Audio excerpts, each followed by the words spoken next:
আমার প্রিয় ছাত্রছাত্রীবৃন্দ, কল্যাণী বিশ্ববিদ্যালয়ের অন্তর্গত বিভিন্ন কলেজে যে সমস্ত ছাত্রছাত্রী ফার্স্ট সেমিস্টারে পড়াশোনা করছো, তোমাদের প্রত্যেকেরই ভ্যালু অ্যাডেড কোর্স অর্থাৎ এনভায়রনমেন্টাল এডুকেশান এই বিষয়টি তোমাদের রয়েছে। প্রত্যেক ছাত্রছাত্রীকেই এই টপিকটি তোমাদের এই সিলেবাসের উপরে এই বিষয়টি তোমাদের পড়তে হবে। তোমরা তোমাদের মেজর সাবজেক্ট যে বিষয়ই থাকুক না কেন, তোমাদের এটি কম্পালসারি পেপার। এই পেপারটি প্রত্যেককেই পড়তে হবে, তাই ভিডিওটি শেষ পর্যন্ত দেখবে, তোমাদের জন্য অনেক গুরুত্বপূর্ণ ইনফরমেশান রয়েছে। দেখো, value added course environmental education, তোমাদের বড় প্রশ্নের সাজেশন নিয়ে উপস্থিত হয়েছি। তবে তোমাদের আমি একটি কথা বলি, কারণ এখনও কল্যাণী ইউনিভার্সিটি জানায়নি যে তোমাদের পরিবেশবিদ্যা বিষয়ে কি কি ধরনের প্রশ্ন হবে, অর্থাৎ কত মার্কের প্রশ্ন হবে, এমসিকিউ টাইপের প্রশ্ন হবে না 2, 5, 10 মার্কের প্রশ্ন হবে, এই বিষয়টি এখনও পরিষ্কারভাবে জানায়নি। বিভিন্ন সূত্রে যে খবর পাচ্ছি তাতে জানা যাচ্ছে যে এমসিকিউ টাইপের প্রশ্ন কয়েকটি থাকবে, 2 মার্কের প্রশ্ন কয়েকটি থাকবে, 5 এবং 10 মার্কের প্রশ্ন থাকবে। এই খবর পেয়ে অনেক ছাত্রছাত্রীও আমাকে জানিয়েছে, প্লাস নিজেও আমি ফোন করে খোঁজটি নিয়েছি, তাতে এইরকমই একটা আভাস রয়েছে। সেই আভাসের ভিত্তিতেই আমরা প্রশ্নোত্তরের পিডিএফ কপি তৈরি করেছি। তোমাদের কোনো সমস্যা হবে না, তোমরা যদি পিডিএফ কপি সংগ্রহ করে নাও। 2, 5, 10 এবং এমসিকিউ টাইপের প্রশ্ন সমস্ত উত্তর তোমরা পেয়ে যাবে।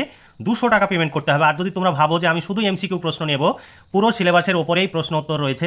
এমসিকিউ প্রশ্নের জন্য, শুধু এমসিকিউ প্রশ্নের জন্য 150 টাকা পেমেন্ট করতে হবে। আর কেউ যদি ভাবে যে আমি এমসিকিউ প্রশ্ন নেব না, শুধু 2, 5 আর 10 মার্কের প্রশ্নের উত্তর নেব, তাহলেও তোমাদের 150 টাকা পেমেন্ট করতে হবে। অর্থাৎ তোমরা যদি শর্ট প্রশ্ন, বড় প্রশ্ন, এমসিকিউ টাইপ কমপ্লিট নাও, তাহলে টোটাল তোমাদের পেমেন্ট করতে হবে 200 টাকা। আর যদি তোমরা ভাবো যে আমি শুধু এমসিকিউ নেব, তাহলে শুধু এমসিকিউ প্রশ্ন উত্তরের জন্য 150 টাকা। আর যদি তুমি ভাবো যে আমি এমসিকিউ প্রশ্ন নেব না, 2, 5 ও 10 মার্কের প্রশ্ন উত্তর নেব, তাহলে পেমেন্ট করতে হবে 150 টাকা। এখানে পুরো সাজেশন অনুযায়ী প্রশ্ন উত্তর রয়েছে। এমসিকিউ টাইপের প্রশ্নের কোনো সাজেশন হয় না, কিন্তু 2, 5, 10 মার্কের প্রশ্নের সাজেশন হয়। সেই সাজেশন এখানে আমি তোমাদের সামনে উপস্থাপন করব। অবশ্যই ভিডিওটি শেষ পর্যন্ত দেখবে। এমসিকিউ টাইপের প্রশ্নের উত্তর কিভাবে তৈরি করা আছে সেটিও তোমাদের দেখাবো। শেষ পর্যন্ত ভিডিওর সঙ্গে থাকবে এবং ভিডিওতে অবশ্যই লাইক করবে, বন্ধুদের সঙ্গে শেয়ার করবে। তোমাদের এই বিষয়গুলো যদি আমাদের কাছ থেকে প্রশ্নোত্তরের পিডিএফ কপি সংগ্রহ করো, তাহলে কোনো রকমের টেনশন থাকবে না, তোমরা নো টেনশানে পড়াশোনা করে পরীক্ষা দিতে পারবে। 1 নম্বর প্রশ্ন দেখো, সাজেশন ভিত্তিক প্রশ্ন, 5 ও 10 মার্কের সাজেশন। পরিবেশ শিক্ষা গুরুত্বপূর্ণ কেন? পরিবেশ শিক্ষার জন্য সাধারণত কী কী পদ্ধতি অবলম্বন করা হয়ে থাকে? 2 নম্বর প্রশ্ন, তৃণভূমি বা চারণভূমির বাস্তুতন্ত্রে খাদ্য পিরামিডের বর্ণনা দাও, অথবা একটি নির্দিষ্ট বাস্তুতন্ত্রের উদাহরণ সহ খাদ্য পিরামিডের বর্ণনা দাও। তোমাদের আমি বলে রাখি, কারণ আমি এখানে সাজেশনে 20খানা প্রশ্ন রেখেছি, সেই সঙ্গে টিকা রেখেছি, টিকা লেখো, এগুলো থাকে। তাই এখানে আমি বেশি করেই দিয়েছি, কারণ এখনও যেহেতু ইউনিভার্সিটি ঠিকভাবে জানায়নি, কারণ আমাদের তো বারবার এই প্রশ্ন তো তৈরি করা সম্ভব নয়, একবারই আমাদের তৈরি করতে হয়, সেই জন্য আমরা একদম কমপ্লিট তৈরি করে নিয়েছি। শর্ট প্রশ্ন হলেও কোনো সমস্যা নেই, এমসিকিউ প্রশ্ন হলেও কোনো সমস্যা নেই, 5, 10 মার্কের প্রশ্ন হলেও কোনো সমস্যা নেই, একদম এই প্রশ্নের মধ্যে থেকে তোমরা পরীক্ষায় কমন পেয়ে যাবে। 3 নম্বর প্রশ্ন দেখো, বৈশিষ্ট্যমূলক জীবের উদাহরণ সহ একটি মরুভূমির বাস্তুতন্ত্রের বর্ণনা দাও, অথবা টিকা লেখো মরুভূমির বাস্তুতন্ত্র। 4 নম্বর প্রশ্ন, জল দূষণের উৎস এবং এর প্রভাব সম্পর্কে আলোচনা করো, অথবা জল দূষণের কারণ ও নিয়ন্ত্রণের উপায় সম্পর্কে আলোচনা করো। 5 অথবা 10 মার্ক হিসাবে আসতে পারে। তারপরে 5 নম্বরের প্রশ্ন, 5 নম্বর, বায়ু দূষণের কারণ ও ফলাফলগুলি বর্ণনা করো, অথবা বায়ু দূষণের মূল কারণগুলি ব্যাখ্যা করো। 6 নম্বর প্রশ্ন, বায়ু দূষণের কারণ ও ফলাফল নির্ণয় করো। এখানে এই সমস্ত প্রশ্নোত্তর, আমাদের সমস্ত বিষয়ের প্রশ্নোত্তর অভিজ্ঞ শিক্ষক মণ্ডলী দ্বারা তৈরি করা হয়। এখানে কোনো রকমের প্রশ্নোত্তর যে নিম্নমানের এমন নয়, একদম অভিজ্ঞ যারা এই সমস্ত বিষয়ে পারদর্শী এবং দীর্ঘদিন ধরে যারা এই শিক্ষার সঙ্গে যুক্ত রয়েছে, কলেজ শিক্ষার সঙ্গে, তাদের মাধ্যমেই এই সমস্ত প্রশ্নোত্তর তৈরি হয়েছে। তাই তোমাদের প্রশ্নোত্তরের মান, গুণমান নিয়ে কোনো প্রশ্ন থাকবে না বলে আমি আশা করি। তারপরে 6 নম্বর প্রশ্ন দেখো, শব্দ দূষণের কারণ ও ফলাফলগুলি বর্ণনা করো। 7 নম্বর প্রশ্ন, ভূমি দূষণের মূল কারণ ও নিয়ন্ত্রণের উপায়সমূহ ব্যাখ্যা করো, অথবা টিকা লেখো মাটি দূষণ বা মৃত্তিকা দূষণ বা ভূমি দূষণ। তারপরে দেখো 8 নম্বর প্রশ্ন, ভীষণ ইম্পর্টেন্ট প্রশ্ন, জীব বৈচিত্র্য কাকে বলে? জীব বৈচিত্র্যের উপরে প্রধান ক্ষতিকারক প্রভাবগুলি সম্পর্কে সংক্ষেপে বর্ণনা দাও। 9 নম্বর প্রশ্ন, পরিবেশগত আন্দোলনের যে কোনো 2টি বর্ণনা দাও, অথবা 10 নম্বর প্রশ্ন, সাইলেন্ট ভ্যালি আন্দোলন সম্বন্ধে আলোচনা করো। ওর সঙ্গেই যুক্ত রয়েছে ওজোন স্তরের ক্ষয়ের মূল কারণগুলি ব্যাখ্যা করো। এটি 10 মার্কের প্রশ্ন, 2টি অংশ একসঙ্গে যুক্ত করে দিলে সেটি 10 মার্ক হিসেবে আসবে। তারপরে এখানে অথবা দিয়ে সাইলেন্ট ভ্যালি আন্দোলনের সম্বন্ধে আলোচনা করো। এখানে অথবা দিয়ে আরেকটি রয়েছে, চিপকো আন্দোলন সম্বন্ধে আলোচনা করো, বন্যার মূল কারণ সম্পর্কে ব্যাখ্যা করো। এই প্রশ্নগুলি যদিও পিডিএফ কপিতে একটু আলাদা আলাদা করে উত্তর দেওয়া আছে। তারপরে 11 নম্বর প্রশ্ন, পরিবেশ সুরক্ষায় বিষয় আন্দোলনের গুরুত্বগুলি সংক্ষেপে বর্ণনা করো। 12 নম্বর প্রশ্ন, বন্যপ্রাণী সংরক্ষণ আইন 1972 সম্বন্ধে আলোচনা করো, অথবা বন্যপ্রাণী সুরক্ষা আইন 1972 সম্বন্ধে আলোচনা করো। এই সমস্ত প্রশ্নগুলো বিগত যে সমস্ত বছরে তোমাদের বড় প্রশ্ন হতো সেই সমস্ত বছরের প্রশ্নকে সংগ্রহ করা হয়েছে এবং এখানে সেই প্রশ্নগুলোকে সাজেশন হিসাবে রাখা হয়েছে। তারপর 13 নম্বর প্রশ্ন XC2 সংরক্ষণের বিবরণ দাও। 14 নম্বর প্রশ্ন বিশ্ব উষ্ণায়ন সম্পর্কে টিকা লেখো, অথবা বিশ্ব উষ্ণায়নের কারণ ও ফলাফল আলোচনা করো, অথবা টিকা লেখো বিশ্ব উষ্ণায়ন। 15 নম্বর প্রশ্ন কঠিন বর্জ্য ব্যবস্থাপনার বিভিন্ন পদ্ধতি আলোচনা করো। 16 নম্বর প্রশ্ন দুর্যোগের ব্যবস্থাপনা গুরুত্ব সংক্ষেপে আলোচনা করো। তোমরা এই সমস্ত প্রশ্নগুলো পড়লেই তোমরা কমন পেয়ে যাবে, তোমাদের কোনো রকমের টেনশন করতে হবে না বা চিন্তা করতে হবে না। 17 নম্বর প্রশ্ন কিভাবে বন্যা হয়, বিভিন্ন বন্যা প্রশমনের ব্যবস্থা বর্ণনা দাও, অথবা টিকা লেখো বন্যা কারণ ও ফলাফল। 18 নম্বর প্রশ্ন অরণ্য সম্পদের গুরুত্বগুলি সংক্ষেপে বর্ণনা করো। 19 নম্বর প্রশ্ন দেখো জলবায়ু পরিবর্তনের কারণ ও নিয়ন্ত্রণের উপায় সমূহ লেখো। এরপর 20 নম্বর প্রশ্ন টিকা লিখতে হবে, তোমাদের টিকা লিখতে থাকে যে কোনো দুটি, অর্থাৎ 10 মার্কের প্রশ্ন হিসাবে আসে, দুটি টিকা লিখলে 5 10 মার্কের অ্যান্সার হয়।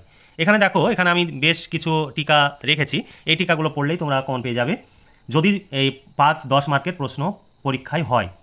তবে আশা করছি যে পুজোর পরে হয়তো নোটিফিকেশান দেবে, তোমরা পুজোর পরে সেই নোটিফিকেশান পাওয়ার পরেও তোমরা পিডিএফ কপি সংগ্রহ করতে পারো। তবে তোমরা আগে থেকে সংগ্রহ করলে এই সমস্ত প্রশ্ন উত্তর পড়লে এমসিকিউ প্রশ্ন উত্তর মনে রাখা খুব সহজ হবে। জীববৈচিত্র্যের কনভেনশন CBD, তারপরে খ নাম্বার টিকা কিয়োটো প্রোটোকল, গ নাম্বার মন্ট্রিল প্রোটোকল, ঘ মরুকরণ, ঙ অম্লবৃষ্টি, চ ভারতের জীববৈচিত্র্যের হটস্পট, ছ জীববৈচিত্র্যের গুরুত্ব,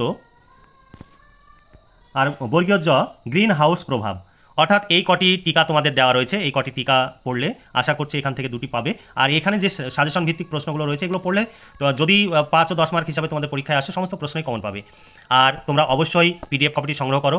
এখানে উত্তর প্রত্যেকটি প্রশ্ন কিন্তু পয়েন্ট আকারে লেখা রয়েছে। তোমরা জানো আমাদের এই সংস্থার একটি বিশেষ বৈশিষ্ট্য, আমরা প্রত্যেকটি প্রশ্ন প্রত্যেকটা বিষয়ের আমরা পয়েন্ট আকারে উত্তর লেখার চেষ্টা করি এবং সেই অনুযায়ী ছেলেমেয়েদের আমরা পড়তে বলি। পয়েন্ট আকারে যে কোনো নোটস মুখস্থ করা অনেকটাই সহজ, আর সেই নোটস মনে রাখাও সহজ, যে কারণে আমরা সবসময় পয়েন্টটাকে গুরুত্ব দিই। তোমরা যদি মনে করো আমরা পয়েন্ট লিখলে খুব ভালো হয়। এবার তোমাদের আমি এগুলো বড় প্রশ্ন উত্তর, এটাই পিডিএফ কপি, এই পিডিএফ কপিটি তোমরা পাবে। এখানে প্রত্যেকটি যে সাজেশন অনুযায়ী তোমরা প্রশ্ন দেখলে সেই সমস্ত প্রশ্নের উত্তর। এরপরে 2 মার্কের শর্ট প্রশ্ন রয়েছে, সেই শর্ট প্রশ্নগুলো একটু তোমাদের দেখিয়ে দেবো। এখানে সব 5 ও 10 মার্কের প্রশ্নের উত্তর এগুলো। তোমাদের একটু শর্ট প্রশ্ন উত্তরগুলো দেখাবো। এখানে তোমাদের 2 আর 5 ও 10 মার্কের প্রশ্নের উত্তরের জন্য মোট পেজ রয়েছে 47টি পেজ, তোমরা স্ক্রিনে দেখতে পাচ্ছ 47 পেজ এখানে রয়েছে। এই 47 পেজের মধ্যেই 2 মার্কের, 5 মার্কের এবং 10 মার্কের প্রশ্ন উত্তর রয়েছে। আর যেটি এমসিকিউ সেটি আলাদা পিডিএফ, সে আলাদা পিডিএফে পুরোটাই ওটা এমসিকিউ। ওখানে 28 পেজ কি 29 পেজ রয়েছে শুধু এমসিকিউ প্রশ্ন উত্তরের জন্য। আর এমসিকিউ প্রশ্ন উত্তর শুধুমাত্র অ্যানসারটা দেওয়া রয়েছে, ওখানে কোনো রকমের 4টি যে অপশান থাকে সেই অপশান দেওয়া নেই। এখানে দেখতে পাচ্ছ তোমরা টিকা, এখানে কিয়োটো প্রোটোকল, এখানে প্রত্যেকটি সমস্ত প্রশ্নেরই টিকার উত্তর রয়েছে। আমরা এই সমস্ত প্রশ্ন উত্তর হয়তো তোমরা বলতে পারো যে স্ক্রল করে খুব তাড়াতাড়ি টেনে নিচ্ছেন, কিন্তু আমাদের উপায় নেই, কারণ আমাদের এই সংস্থা চালাতে প্রচুর খরচ এবং এই প্রশ্ন উত্তর রেডি করতেও আমাদের খরচ, যে খরচের কারণে আমরা তোমাদের সামনে এই সমস্ত প্রশ্ন উত্তর উপস্থাপন করতে পারি না, তার জন্য আমরা দুঃখ প্রকাশ করছি। এখানে দেখতে পাচ্ছ এই 2-5 মার্কের প্রশ্ন উত্তরের পরে 2 মার্কের প্রশ্ন উত্তর রয়েছে, কারণ আমাদের যে প্রশ্ন উত্তর সেগুলো কিন্তু যথেষ্ট পরিশ্রমের প্রশ্ন উত্তর। তোমরা হয়তো বিভিন্ন ধরনের তোমরা বই কিনতে পারো, কিন্তু বই থেকে তোমাদের এই সমস্ত প্রশ্ন উত্তর তৈরি করতে হবে। বইয়ে এইভাবে প্রত্যেকটি সাল ওয়াইজ প্রশ্ন উত্তর থাকবে না। এখানে আমাদের 19 সাল, এরপরে 20 সাল, প্রত্যেকটি সাল দেওয়া রয়েছে এবং সেই সালের প্রশ্নের উত্তর এখানে দেওয়া রয়েছে। যে কারণে তোমরা আমাদের কাছ থেকে যদি প্রশ্ন উত্তর সরাসরি সংগ্রহ করো তাহলে তোমরা অনেকটাই উপকৃত হবে, কারণ পরবর্তী সময়ে তোমরা যদি কোনো সমস্যায় পড়ো সেই সমস্যারও তোমরা সমাধান পেয়ে যাবে। কিন্তু যদি তোমরা বাইরে থেকে পিডিএফ কপি সংগ্রহ করো তাহলে কোনো রকমের সহযোগিতা পাবে না, এবং হোয়াটসঅ্যাপে মেসেজ করে অনুরোধ করছি তোমরা আমাদের সময়ের অপচয় করবে না। আর আমাদের কাছ থেকে যদি প্রশ্ন উত্তরের পিডিএফ কপি সংগ্রহ করো তাহলে সমস্ত রকমের সহযোগিতা পাবে, প্রয়োজনে ফোনে কথা বলতে পারবে আর তোমাদের মনের সমস্ত সংশয় দূর করতে পারবে। আর যদি পিডিএফ কপি বিষয়ে যে কোনো প্রশ্ন থাকলে তোমরা সরাসরি ফোনে কথা বলতে পারো। এখানে তারপরে ওখানে সালের প্রশ্নগুলো দেখলে এরপরে সালের প্রশ্নের পরে বেশ কিছু গুরুত্বপূর্ণ, অর্থাৎ বেশি প্রশ্ন রাখিনি, 20খানা প্রশ্ন রেখেছি। 19, 20, 21, 22 এই 4টি সালের প্রশ্ন উত্তর রয়েছে, সেই সঙ্গে তোমাদের আরও এক্সট্রা 20টি 2 মার্কের প্রশ্নের উত্তর রয়েছে। আর 2 মার্ক 5 মার্ক আর 10 মার্কের প্রশ্ন উত্তর একটি পিডিএফ কপিতে রয়েছে। দেখতে পাচ্ছ এটি এমসিকিউ প্রশ্ন উত্তরের পিডিএফ কপি। এই পিডিএফ কপিটি তোমরা পাবে। যদি শুধু এমসিকিউ প্রশ্ন উত্তর নিতে চাও তাহলে আমি বলে দিয়েছি এর আগেই 150 টাকা পেমেন্ট করতে হবে, আর 200 টাকা পেমেন্ট করে দিলে একদম কমপ্লিট 2, 5 এমসিকিউ 10 সব পেয়ে যাবে, একদম কমপ্লিট পেয়ে যাবে। এর বাইরে আর কোনো প্রশ্ন পড়তে হবে না। পরীক্ষায় যে ধরনের প্রশ্ন হোক না কেন, পরীক্ষার আগে হয়তো 1 মাস আগে হয়তো নোটিফিকেশান দিতে পারে, তোমরা আগে থেকে সংগ্রহ করে নাও এবং এখন থেকে পড়াশোনা করো। 1 মার্কের জন্য 1 মার্কের প্রশ্ন এমসিকিউ টাইপের থাকবে। এখানে এমসিকিউ টাইপের যে অপশান দেওয়া থাকে সেই অপশান এখানে দেওয়া রয়েছে। এরপরে এই অপশানে কয়েকটা উদাহরণ হিসাবে দেওয়া রয়েছে, তারপরে কিন্তু শুধু উত্তরটুকু দেওয়া রয়েছে, শুধু উত্তর। এখানে প্রশ্ন এবং উত্তর দেওয়া রয়েছে। এখানে দেখতে পাচ্ছ শুধু প্রশ্ন আর উত্তর দেওয়া রয়েছে, শেষে প্রশ্নের শেষেই কিন্তু উত্তর রয়েছে। যে কারণে পেজ সংখ্যা কমানোর জন্য আমরা এই পদ্ধতি অবলম্বন করেছি, কারণ অনেকেই প্রিন্ট আউট বের করে, তাদের খরচ অনেক বেশি হয়ে যায়, যাতে ছেলেমেয়েদের খরচটা কিছুটা সাশ্রয় হয়। সেই কারণে আমাদের এগুলো অপশানগুলো আমরা বাদ দিয়ে শুধু অ্যান্সারটুকু আমরা নিয়েছি। তোমরা এই প্রশ্ন উত্তর সংগ্রহ করে নিতে পারো। সিলেবাসে যেগুলো রয়েছে সেগুলোই এখানে স্থান পেয়েছে, যেগুলো সিলেবাসে নেই সেগুলো কিন্তু এখানে নেই। তাই তোমরা এই পিডিএফ অনুযায়ী তোমরা পড়লে সমস্ত প্রশ্ন কমন পাবে। আর দেরি না করে তোমরা আজই নিচে দেওয়া হোয়াটসঅ্যাপ নাম্বারে যোগাযোগ করো এবং এটি ফোনপে এবং পেটিএম নাম্বার, এই নাম্বারে পেমেন্ট করে দাও এবং পেমেন্টের স্ক্রিনশট হোয়াটসঅ্যাপে পাঠিয়ে দাও এবং বিষয়টি লিখে দাও। সঙ্গে সঙ্গেই তুমি প্রশ্ন উত্তরে পিডিএফ কপি পেয়ে যাবে। আর তোমাদের কোনো ভয় নেই, কোনো দুশ্চিন্তার কারণ নেই, কারণ তোমরা নিঃসন্দেহে একদম চোখ বন্ধ করে ভরসা করতে পারো। আমরা যদি কোনো কারণবশত কোনো বিষয়ের পিডিএফ কপি দিতে নাও পারি, তবুও আমরা তোমাদের পয়সা ব্যাক দিয়ে দেবো, এই বিষয়ে তোমরা সুনিশ্চিত থাকতে পারো। আর একদম তোমরা বিশ্বাস করতে পারো এটি কোনো রকমের 2 নম্বরই সংস্থা না, এটি একদম বিশ্বস্ত সংস্থা। তাহলে আজকে এই পর্যন্তই। তোমরা ভালো থেকো, সুস্থ থেকো এবং ভালোভাবে পড়াশোনা করে পরীক্ষায় খুব ভালো ফলাফল করো। এই শুভকামনা জানিয়ে আজকের ভিডিওটি এখানে সমাপ্তি ঘোষণা করছি।